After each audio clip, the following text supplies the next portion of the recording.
Hello everyone, welcome to exam plus academy. आज के इस वीडियो में हम डिस्कस करेंगे हमारे मई मंथ के बैंकिंग एंड फाइनेंशियल अवेयरनेस का पार्ट 2। आज हम इसका पार्ट 2 डिस्कस करेंगे। मैं जल्दी इसका पार्ट 3 भी आपके लिए लेके आऊंगी और इसका पार्ट 1 ऑलरेडी आ चुका है और ये वीडियो आपको बायलिंगुअल मिलेगी, हिंदी इंग्लिश दोनों में ही, यानी कि इसके क्वेश्चन, ऑप्शंस एंड कंटेंट जो है वो आपको हिंदी इंग्लिश दोनों ही लैंग्वेज में मिलेगा। और इसका कंप्लीट पीडीएफ यानी कि हमारे मई मंथ का बैंकिंग या फाइनेंशियल अवेयरनेस का कंप्लीट पीडीएफ आप लोग हमारे लास्ट पार्ट यानी कि पार्ट 3 आने के बाद नीचे दिए गए लिंक से डाउनलोड कर सकते हैं। तो चलिए शुरू करते हैं आज का सेशन। हमारा पहला क्वेश्चन है, which of the following has appointed ex RBI deputy governor S Mundra as its chairman, यानी कि निम्नलिखित में से किसने आरबीआई के पूर्व डेप्यूटी गवर्नर एस मुंद्रा को अपना अध्यक्ष नियुक्त किया है। ये क्वेश्चन में पूछा गया है। तो ये जो ऑप्शन में आपको ऑर्गेनाइजेशन दी है इनमें से किसका है, तो ये है बीएससी, बॉम्बे स्टॉक एक्सचेंज। इसका सही आंसर हो जाएगा ऑप्शन सी। तो बीएससी ने अपना नया अध्यक्ष यानी कि अपना नया चेयरमैन किसको बनाया है, आरबीआई के x deputy governor S Mundra. Leading stock exchange BSc limited announced that it has approved the appointment of S.S. Mundra Public Interest Director as the chairman of the board of directors of the company। तो प्रमुख stock exchange BSc limited ने घोषणा की कि उन्हें की company के निदेशक मंडल के अध्यक्ष के रूप में एस मुंद्रा जनहित निदेशक की नियुक्ति को मंजूरी दी है। Mundra will replace justice Vikramjit Sen who is the current chairman. Mundra was appointed as Public Interest Director at BSC in January 2018. He retired as Deputy Governor of RBI of India 30 of July 2017. तो S Mundra जो है वो किसकी जगह लेंगे, justice Vikramjit Sen की वो जगह लेंगे जो अभी करंट में चेयरमैन है बीएससी के। और एस मुंद्रा जो है वो आरबीआई के डेप्यूटी गवर्नर रह चुके हैं। कब वो रिटायर हुए थे, वो 30 जुलाई 2017 को आरबीआई के डेप्यूटी गवर्नर के पद से रिटायर हुए थे एस मुंद्रा। इसी के रिगार्डिंग अदर इंपॉर्टेंट पॉइंट्स मैंने आपको दिए हैं, आप इनको देख सकते हैं।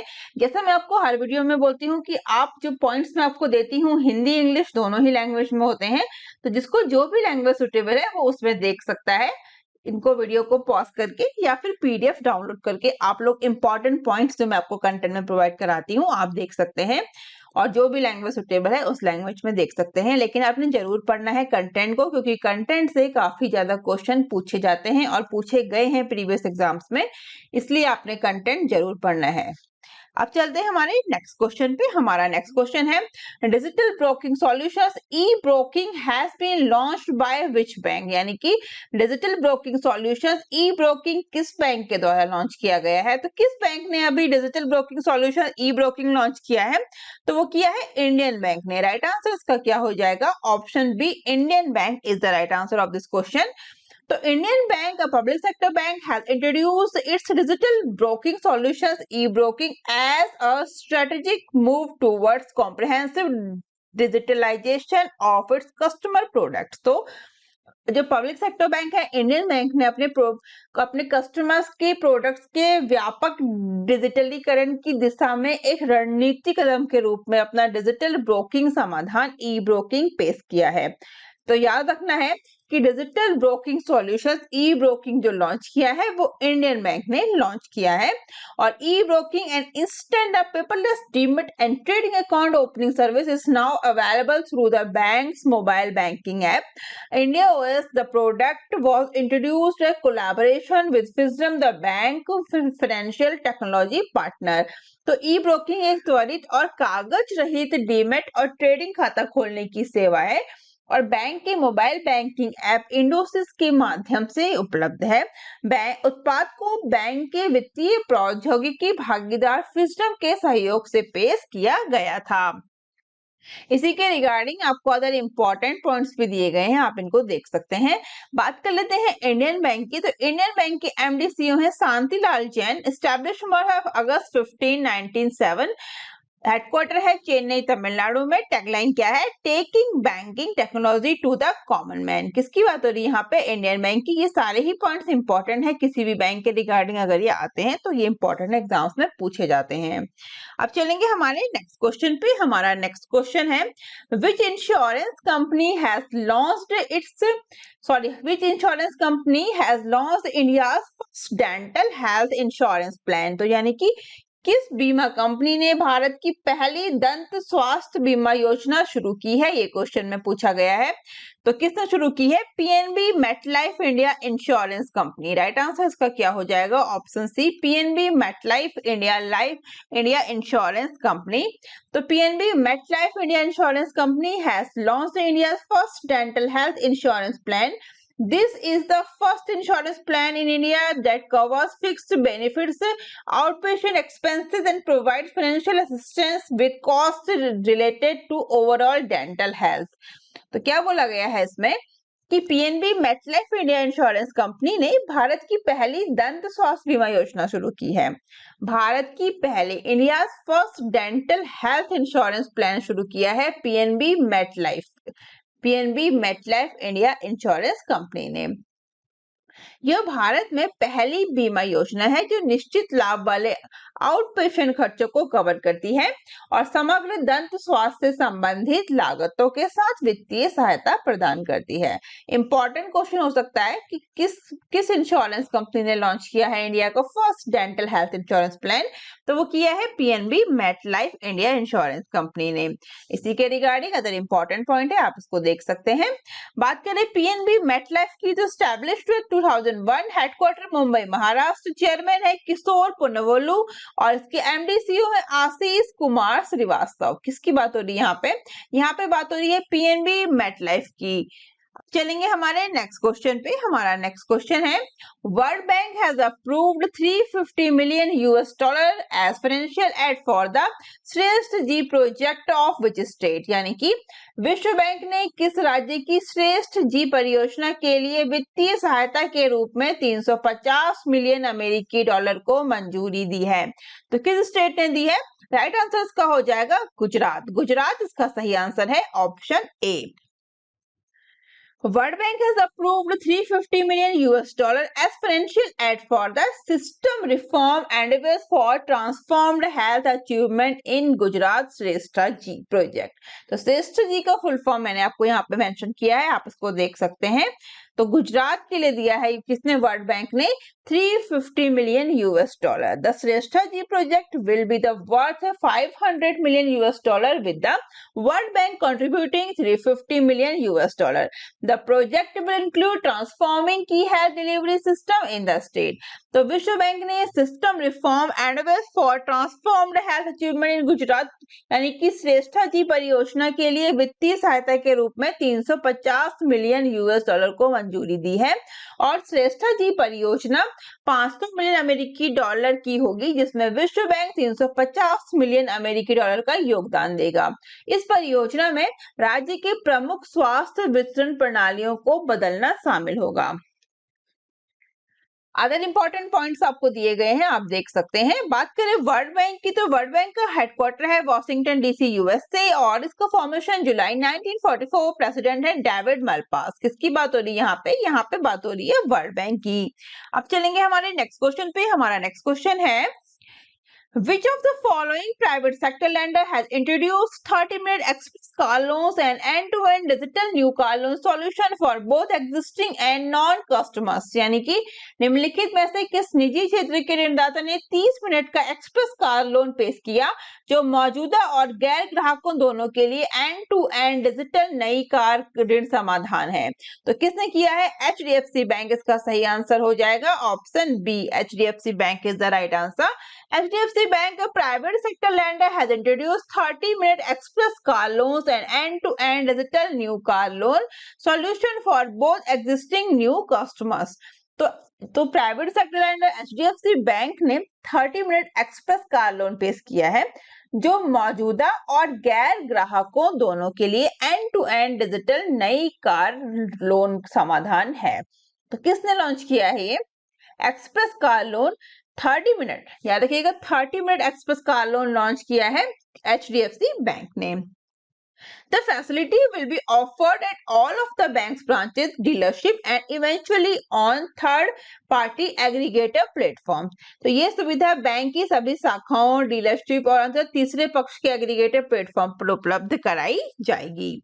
इसी के रिगार्डिंग अदर इंपॉर्टेंट पॉइंट्स हैं, इनको जरूर देखना है। मैं आपको फिर बोलती हूँ कि पॉइंट्स हिंदी इंग्लिश दोनों में दिए गए हैं, इनको अपने वीडियो को पॉज करके और पीडीएफ डाउनलोड करके जरूर देखना है, क्योंकि क्वेश्चन पूछे गए हैं प्रीवियस जो एग्जाम्स हुए थे बैंक में मेरे प्रोवाइड कराए गए कंटेंट से, और आगे भी जो एग्जाम होने वाले हैं आपके नेक्स्ट, उनमें भी क्वेश्चन पूछे जाएंगे, इसे जरूर पढ़ना है कंटेंट को।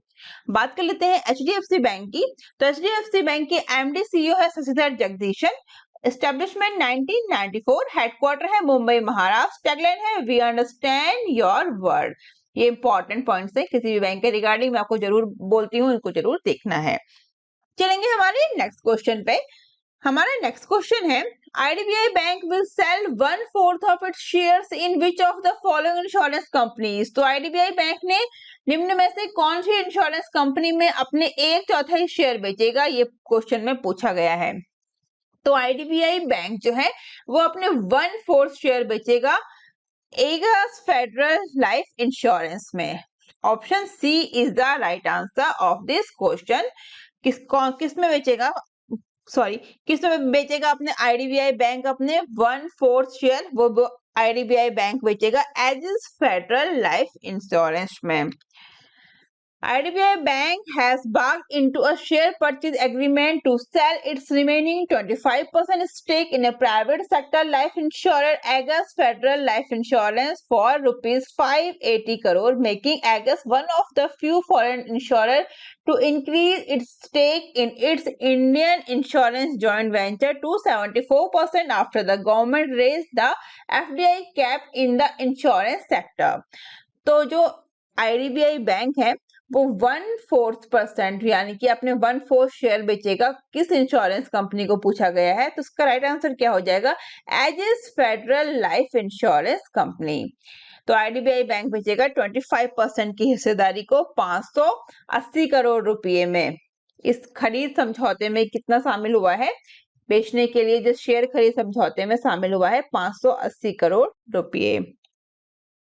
इसी के रिगार्डिंग अदर इंपॉर्टेंट पॉइंट्स हैं, इनको आप देख सकते हैं। हम चलेंगे हमारे नेक्स्ट क्वेश्चन पे। हमारा नेक्स्ट क्वेश्चन है यूनिफाइड पेमेंट इंटरफेस यानी कि UPI India flagship digital payments platform has recorded 5.58 billion transaction worth dash in April 2022। तो क्या क्वेश्चन में पूछा गया है कि भारत के प्रमुख डिजिटल भुगतान प्लेटफॉर्म UPI ने अप्रैल 2022 में डैश के 5.58 बिलियन लेन देन दर्ज किए हैं। कितने अमाउंट पूछा गया है, तो ₹9.83 trillion is the right answer of this question. कितना, 9.83 ट्रिलियन। तो according to the NPCI, UPI India's flagship digital payment platform has recorded 5.58 billion transaction worth rupees 9.83 trillion in April 2022। तो NPCI के अनुसार भारत के प्रमुख डिजिटल भुगतान प्लेटफॉर्म UPI ने अप्रैल 2022 में 9.83 ट्रिलियन रुपए के 5.58 बिलियन लेन देन दर्ज किए हैं। अमाउंट अगर पूछा जाएगा तो कितना है, 9.83 ट्रिलियन। इसी के रिगार्डिंग अदर इंपॉर्टेंट पॉइंट्स आपको दिए गए हैं, आप देख सकते हैं। NPCI की हम बात करें तो NPCI founded in 2008, headquarter Mumbai Maharashtra, MD CEO है दिलीप पासबे। किसकी बात हो रही है यहाँ पे, NPCI की। अब चलेंगे हमारे नेक्स्ट क्वेश्चन पे। हमारा नेक्स्ट क्वेश्चन है which of the following bank has launched an online platform trade next which enables corporate and MSME का full form micro small and medium enterprises. तो क्या पूछा गया है कि निम्नलिखित में से किस बैंक ने एक online platform trade next launch किया है जो कॉर्पोरेट और MSME को सक्षम बनाता है, ये क्वेश्चन में पूछा गया है। तो वो क्या है, union bank of India is the right answer of this question, union bank of India. The Union Bank of India has launched an online platform TradeNext which enables corporate and MSME to transact all cross-border export-import transactions from the comfort of their places, eliminates the need of companies to visit a bank branch for the same. तो union bank ने एक online platform TradeNext launch किया है। Question ऐसे भी आ सकता है कि TradeNext डायरेक्टली पूछा जाए तो किसने लॉन्च किया है, तो वो लॉन्च किया है यूनियन बैंक ऑफ इंडिया ने। ये कॉर्पोरेट और एमएसएमई को अपने स्थान से सभी सीमा पर निर्यात आयात लेन देन करने में सक्षम बनाता है, यानी कि अब कंपनियों को इसके लिए बैंक शाखा में जाने की, जो बैंक ब्रांच है वहां जाने की जरूरत नहीं है।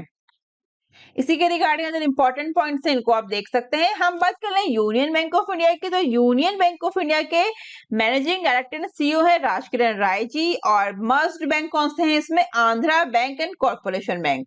ये भी इंपॉर्टेंट है कि कौन से बैंक मर्ज हुए हैं इसमें, तो इसमें Andhra bank and corporation bank जो है मर्ज हुए हैं किसमें? यूनियन बैंक ऑफ इंडिया में। हेडक्वार्टर है इसका मुंबई महाराष्ट्र में। ये सारे ही पॉइंट्स इंपॉर्टेंट हैं। अब चलेंगे हमारे नेक्स्ट क्वेश्चन पे। हमारा नेक्स्ट क्वेश्चन है, which bank has joined hands with London-based Santander UK placed in a pact aimed to facilitating the banking requirements of corporates operating across both countries? तो यानी कि क्या पूछा गया है आपसे क्वेश्चन में कि किस बैंक ने लंदन स्थित सैटेंडर यूके पीएलसी के साथ दोनों देशों में काम कर रहे कॉर्पोरेट्स की बैंकिंग आवश्यकताओं को सुविधाजनक बनाने के उद्देश्य से समझौता किया है? ये क्वेश्चन में पूछा गया है। राइट आंसर इसका क्या हो जाएगा? आईसीआईसी बैंक इसका सही आंसर हो जाएगा, ऑप्शन डी।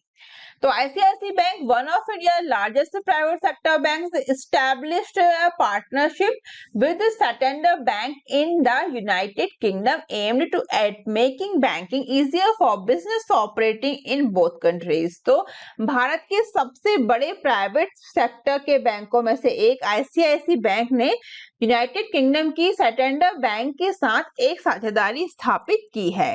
किस बैंक ने की है? आईसीआईसी बैंक ने की है। इसी के रिगार्डिंग इंपॉर्टेंट पॉइंट्स हैं। The MOU enables corporate in the UK-India corridor to receive smooth banking services. They are convinced that ICICI Bank would support Santander UK and assist its customers build their business in India and make India one of their main markets thanks to their extensive network industry first digital services and comprehensive suite of corporate ecosystem banking। तो 10 मई 2022 को ICIC bank और London स्थित सैटेंडर UK PLC के बीच एक समझौता ज्ञापन पर हस्ताक्षर किए गए, जिसके तहत वित्तीय सेवाओं आवश्यकताओं को आसान बनाने के लिए भारत यूके कॉरिडोर के भीतर काम करने वाले कॉर्पोरेट ग्राहकों के लिए दोनों देशों के बीच एक ढांचा स्थापित किया जाएगा। बात करें यहाँ पे अपने नॉन एग्जीक्यूटिव चेयरमैन कौन है आईसीआईसी बैंक के? मिस्टर गिरीश चंद्र चतुर्वेदी। और chief executive officer of Santander UK तो वह है माइक रेशनर। और ICICI bank head of international banking group Shri Ram H Iyer. ये बहुत ही इंपॉर्टेंट पॉइंट्स मैंने आपको बताए हैं, एग्जाम्स में पूछे जा सकते हैं, चांसेस हैं इनके। ठीक है, बात करें हमारे नेक्स्ट क्वेश्चन की, तो हमारा नेक्स्ट क्वेश्चन है, dash and Srikanth Patnaik have been named executive directors by the Reserve Bank of India। तो क्या क्वेश्चन में पूछा गया है, डैश और सिद्धिकांत पटनायक को भारतीय रिजर्व बैंक द्वारा कार्यकारी निदेशक नामित किया गया है। तो इनके अलावा किसको किया गया है, ये क्वेश्चन में पूछा गया है। तो वो किया गया है राजीव रंजन, इसका सही आंसर हो जाएगा ऑप्शन ए राजीव रंजन। राजीव रंजन और सिद्धिकांठा पटनायक को आरबीआई द्वारा कार्यकारी निदेशक यानी कि एग्जीक्यूटिव डायरेक्टर नामित किया गया है। Rajiv Ranjan and Sitikanta Patnaik have been named executive directors by the RBI. Rajiv Ranjan was advisor in charge of the Monetary Policy Department and secretary to the Monetary Policy Committee before being appointed to executive director।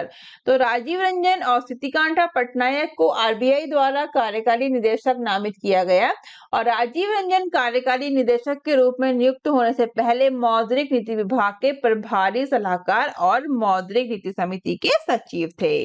इसी के regarding other information आपको दी गई है, आप देख सकते हैं। हम चलेंगे हमारे नेक्स्ट क्वेश्चन पे। हमारा नेक्स्ट क्वेश्चन है, which of the following company has become the first Indian company to record annual revenue of more than $100 billion? निम्नलिखित में से कौन सी कंपनी 100 अरब डॉलर से अधिक का वार्षिक राजस्व दर्ज करने वाली पहली भारतीय कंपनी बन गई है? ये क्वेश्चन में पूछा गया है। तो वो बन गई है रिलायंस इंडस्ट्रीज। कौन सी बन गई है? रिलायंस इंडस्ट्रीज का सही आंसर है। तो Reliance industry become the first Indian company to record annual revenue more than hoping $100 billion. The company has recorded 22.5 rise in net profit for the quarter ended 31 March 2022।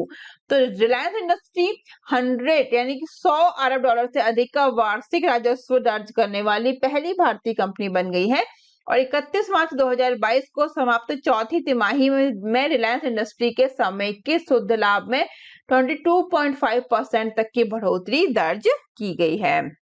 इसी के रिगार्डिंग अदर इंपॉर्टेंट पॉइंट्स है, आप इनको देख सकते हैं। अगर हम रिलायंस इंडस्ट्री की बात करें तो रिलायंस इंडस्ट्री लिमिटेड के सीईओ है मुकेश अंबानी और के फाउंडर है Dhirubhai Ambani. Founded in 8 May 1973 in Maharashtra. Headquarter है इसका मुंबई। इसके रिगार्डिंग इंपॉर्टेंट पॉइंट्स हैं किसके रिगार्डिंग? रिलायंस इंडस्ट्री लिमिटेड के। अब चलेंगे हमारे नेक्स्ट क्वेश्चन पे। हमारा नेक्स्ट क्वेश्चन है, RBI has issued a no objection certificate with conditions to the proposal for the voluntary merger of Equitas Holding Limited and Equitas Small Finance Bank. Name the MD and CEO of Equitas Small Finance Bank. क्या question में पूछा गया है कि भारतीय reserve bank RBI ने Equitas holding limited और Equitas small finance bank के स्वैच्छिक विलय के प्रस्ताव के लिए शर्तों के साथ अनापत्ति प्रमाण पत्र जारी किया है। इक्विटास स्मॉल फाइनेंस बैंक के एमडी और सीईओ का नाम बताइए। तो कौन है? ये है वासुदेवन पीएन। इसका सही आंसर हो जाएगा वासुदेवन पीएन। तो इक्विटास स्मॉल फाइनेंस बैंक के एमडी सीईओ है वासुदेवन पीएन। इसी के रिगार्डिंग आपको इंपॉर्टेंट पॉइंट्स दिए गए हैं, आप इनको देख सकते हैं। इक्विटास की बात करें तो उसका हेडक्वार्टर है चेन्नई, फाउंडेड इन 2016। अब चलेंगे हमारे नेक्स्ट क्वेश्चन पे। हमारा नेक्स्ट क्वेश्चन है, RBI has imposed a penalty of ₹59 lakh on KEB Hana Bank for non-compliance with the certain norms related to dash। तो RBI ने KEB हाना बैंक पर डैश से संबंधित कुछ मानदंडों का पालन न करने पर 59 लाख रुपए का जुर्माना लगाया है। राइट आंसर का क्या हो जाएगा? इंटरेस्ट रेट ऑन डिपॉजिट्स का सही आंसर है। तो RBI has imposed a penalty of ₹59 lakh on the Korean bank KEB Hana Bank for non-compliance with the certain norms related to interest rate on deposits। तो RBI ने Korean bank है केईबी हाना bank पर जमा पर ब्याज दर से संबंधित कुछ नियमों का पालन ना करने पर 59 लाख का जुर्माना लगाया है। अमाउंट भी पूछा जा सकता है, तो कितने का लगाया है? 59 लाख का, अगर अमाउंट पूछा जाए क्वेश्चन में तो। इसी के रिगार्डिंग इंपॉर्टेंट पॉइंट्स आपको दिए गए हैं, आप देख सकते हैं। हम चलेंगे हमारे नेक्स्ट क्वेश्चन पे। हमारा नेक्स्ट क्वेश्चन है, The government of India has contributed dash to the United Nations as a part of initiative which aims to enhance public outreach of the organization in Hindi। तो भारत सरकार ने पहल के हिस्से के रूप में संयुक्त राष्ट्र यूएन में डैश का योगदान दिया है, जिसका उद्देश्य हिंदी में संगठन की सार्वजनिक पहुंच को बढ़ाना है। इसका राइट आंसर क्या हो जाएगा? इसका राइट आंसर हो जाएगा option C, $8 lakh. Option C is the right answer of this question. The government of India has contributed $8 lakh to the United Nations as part of initiative which aims to enhance public outreach of the organization in Hindi।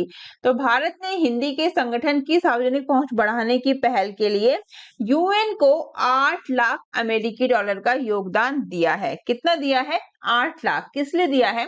तो हिंदी में संगठन की सार्वजनिक पहुंच को बढ़ाने के लिए, यानी कि the government of India has contributed कितना? $8 lakh UN as a part of initiative which aims, इसका एम क्या है?